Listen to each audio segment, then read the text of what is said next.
السلام عليكم ورحمة الله. احنا اليوم بأحلى منطقة أنا أحبها بعموم العراق. احنا اليوم بمحافظة الأنبار تحديدا بالرمادي.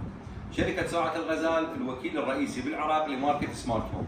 ننتقي الوكلاء بكل المحافظات من أجود الشخصيات.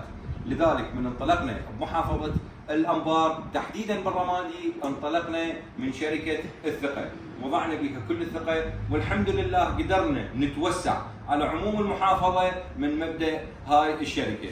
احنا اليوم بشركة الثقة بإدارة أخونا حسين أبو محمد، وهذول جزء من حرفيين هاي الشركة وجزء من نخبة حرفيين محافظة الأنبار. تحياتي وشكري الموصول لكل الحرفيين بهاي المحافظة والعموم حرفيين وسباكين العراق. راح ننطلق من هنا ان شاء الله الى مؤتمر ثاني اللي هو مؤتمر معرض السماء، احد وكلاء شركة الثقة بإدارة حسين أبو محمد. حياكم الله.